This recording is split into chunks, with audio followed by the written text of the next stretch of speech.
D'ailleurs, et c'est ça qui est assez surprenant, il faut bien comprendre qu'en 1945, quand on est pour ou contre l'Europe, c'est pas tellement pour ou contre l'Europe, c'est pour ou contre Churchill. Ça, c'est très flagrant d'ailleurs, c'est la deuxième lecture, je vais essayer de développer. Il n'y a aucun conservateur dans tous les congrès qui vont se dérouler en Europe. Il y en a beaucoup. Il y en a en Suisse, il y en a en Allemagne, il y en a au Luxembourg, il y a à Paris. Et entre 1945 et 1948, c'est un véritable dilemme pour toute la gauche travailliste ou la gauche en général en Grande-Bretagne de se déplacer dans ces congrès pro-européens. Je rappellerai juste qu'en 1948, au congrès de La Haye, le Labour Party avait promis d'exclure tous ses membres qui iraient assister au congrès de La Haye au motif que ce congrès de La Haye avait été organisé par Winston Churchill. Se prononcer pour l'Europe entre 1945 et 1948, c'est aussi être pour ou contre Winston Churchill. Mais là, bon, je vous ai dit que c'était un peu un service commandé de sa part. George Orwell n'a pas trop le choix.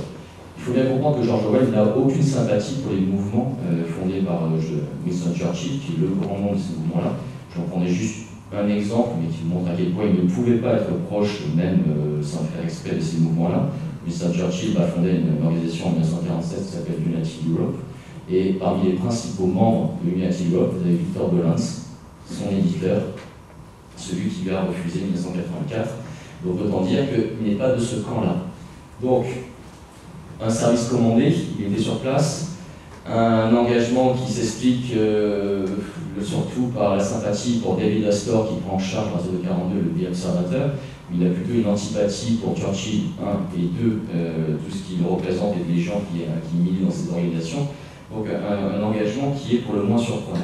Et puis, si on compare encore une fois ces trois personnages, il y a une chose qui les unit au niveau des thèmes, et ils sont les défenseurs de ce que la gauche travailliste appelle l'Europe troisième force. Ce sont des hommes qui ne veulent pas prendre parti entre Moscou et les États-Unis. Ça, c'est une évidence. George Orwell déteste l'URSS, je n'ai pas besoin de développer. Il n'a pas de sympathie non plus particulière pour les États-Unis capitalistes. Je conseillerais juste de lire un article, dans la rubrique, c'est cet article à ma guise, il a écrit un article le 3 décembre 1943 dans lequel il raconte comment les soldats américains étaient ivres-morts à Piccadilly et qu'ils se battaient, et ils disaient qu'ils étaient obsédés de sexe, surpayés. Et c'est une image absolument politique des États-Unis. Et il parle déjà, c'est un peu le thème de la douce occupation, cette armée américaine qui prépare le débarquement américain. Il fera partie de ceux qui sont heureux. Le débarquement américain en Normandie fera partie de ceux qui seront heureux du départ des Américains. Donc voilà, c'est quand même quelque chose d'assez particulier. Sur son engagement à proprement parler, lors du congrès de 1945, alors là je peux être très clair, il n'a strictement rien fait. Il y a des archives, quelques petits documents sur ce qui a été dit dans ce congrès, dans les archives de Florence, les archives de l'Union européenne. Il n'a rien dit, il était là. C'est vraiment ce qui est assez particulier. Qui montre bien, je pense que vous avez convaincu après ça, de toute manière, il ne partageait pas les idées de ce congrès. C'est que la famille Astor, Élysée Federal Union, Philippe Kerr, c'est le nom que je vous ai dit, défendent en fait un projet. C'est un Américain qui s'appelle Clarence Stride, c'était d'origine allemande, je le prononcer Stride. Clarence Stride avait écrit en 1938 un livre, Union Now, et c'est ce livre-là qui va amener la Fondation Fédérale Union. Et Clarence Stride propose une union des démocraties contre les puissances fascistes, et tout ce qui est en noir, ce seraient les démocraties qui seraient unies et fédérées, puisqu'il parle d'une union fédérale entre la Grande-Bretagne, les États-Unis, l'Australie, l'Afrique du Sud, la France, la Grande-Bretagne, et c'est vraiment l'idée que défendent les Astor. Ce sont les Astor qui financent les publications de Stride en Grande-Bretagne. Si vous lisez, c'est vraiment le fonds commerce, le fonds idéologique de Fédéral Union des Astor. On a un article de George Orwell concernant Clarence Stride. C'est un article qui est paru en juillet 1939 dans la revue Adelphi. C'est un article qui s'intitule, de manière assez étrange, Not Counting Niggers, c'est-à-dire l'exclusion des nègres, dans lequel il dit une fédération européenne n'est pas faisable. Rappelez-vous que les pays européens sont des pays impérialistes, colonialistes, et quand vous fédérez la Grande-Bretagne à la France, vous fédérez également l'Algérie, le Maroc, la Tunisie, et il dit qu'il faut d'abord faire l'indépendance, et après nous parlerons éventuellement d'une union de l'Europe. Je suis assez négatif, vous avez bien compris, c'est l'idée que j'essaie de faire comprendre. L'européisme supposé, qui sera un peu idéalisé, fantasmé à posteriori, est très ténu, il est vraiment lié à des choses très particulières. donc la famille Astor, et puis une deuxième fidélité, que là on voit davantage avec son article de juillet 47 dans la Partisan Review, ce sont ces liens idéologiques, et plus également avec l'Independent Labour Party.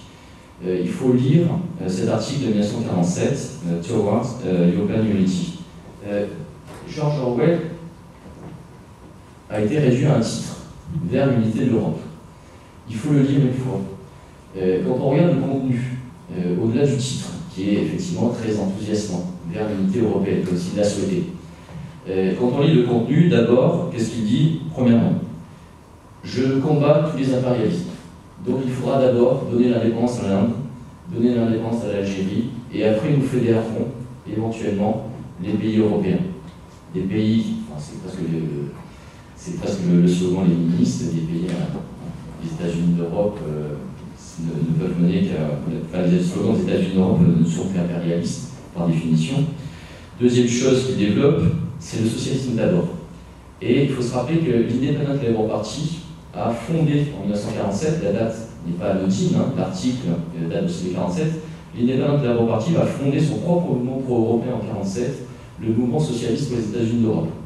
Quand on regarde les archives, alors toutes les archives en fait sont au fond Marceau Pilver que le précédent orateur a dû les consulter, quand on regarde qui finance ce mouvement socialiste pour les États-Unis d'Europe, c'est 60% l'Independent Labour Party, 30% le POUM exilé à Paris, et le reste, la Fédération de la Seine, c'est-à-dire Marceau Pilver, donc la gauche hétérodoxe.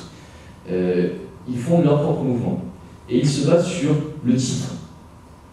Qu'est-ce qui est le plus important? Mouvement socialiste pour les États-Unis d'Europe, c'est le mot qui va s'imposer, ou au contraire, faut-il imposer un mouvement pour les États-Unis socialistes d'Europe?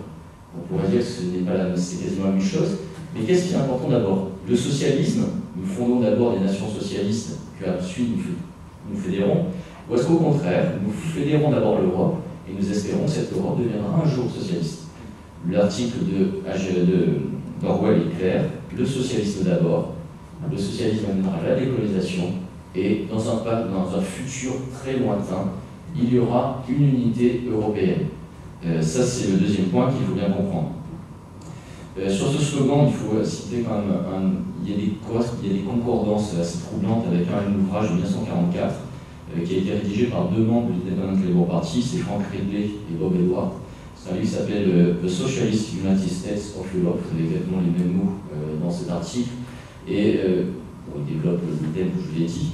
Ça devient le programme de l'Independent Labour Party sur les questions européennes. Mais ce qui est assez intéressant aussi, c'est de voir que Frank Ridley était aussi le fondateur en 1930 de la Marxist League, qui est considérée comme la première organisation trotskiste.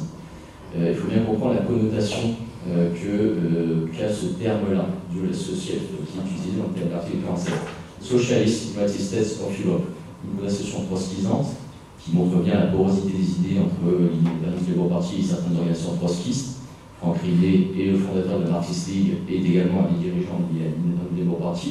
Donc c'est une vision assez particulière de la construction européenne.